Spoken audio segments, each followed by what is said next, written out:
رمضان المبارک کے پہلے جمعہ کا وظیفہ آپ کو زندگی کے ہر میدان میں غیبی کامیابیوں سے ہمکنار کر سکتا ہے۔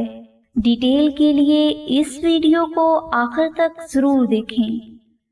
بسم اللہ الرحمن الرحیم۔ ماہ رمضان کا مہینہ دعاؤں کی قبولیت کا مہینہ ہے، کیونکہ اس مہینہ میں اللہ سبحانہ و تعالیٰ سے جو کچھ مانگا جائے وہ انسان کی دسترس میں ضرور آتا ہے۔ لہٰذا اگر آپ اپنے کسی بگڑے ہوئے کام کو سنوارنا چاہتے ہیں یا پریشانی سے چھٹکارا اور اللہ کے حضور دعاؤں کی قبولیت چاہتے ہیں تو رمضان المبارک کے پہلے جمعہ کو پہلا کلمہ کا یہ وظیفہ ضرور کر لیں۔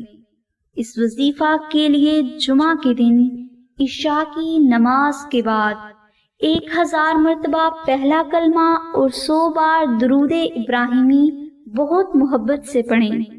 انشاءاللہ اس ایک دن کے عمل سے نہ صرف آپ کی تمام پریشانیاں دور ہوں گی بلکہ آپ کی تمام حاجات کی تکمیل بھی ہوگی، اور یہی وظیفہ کاروباری بندش توڑنے، رشتوں کے مسائل حل کرنے اور کامیابی حاصل کرنے کے لیے بہت مجرب ہے۔ اس لیے رمضان المبارک کے پہلے جمعہ کو یہ وظیفہ ضرور کر لیں، اور اگر کسی بھائی یا بہن کو رمضان شریف کے پہلے جمعہ کے وظیفے کے بارے میں مزید معلومات درکار ہو تو اس کے لیے تفصیلی لنک ڈسکرپشن میں دے دیا گیا ہے، اور اگر بالفرض آپ سے یہ وظیفہ کسی وجہ سے نہ ہو سکے تو آپ اس وظیفہ کی تمام برکات کو حاصل کرنے کے لیے ماہ رمضان کے دوسرے جمعہ کا وظیفہ ضرور کر لیں، جس کے لیے لنک ڈسکرپشن میں دے دیا گیا ہے۔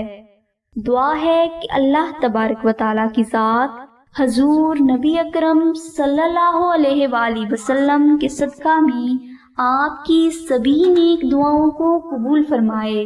آمین ثم آمین یا رب العالمین۔ الحمدللہ رب العالمین۔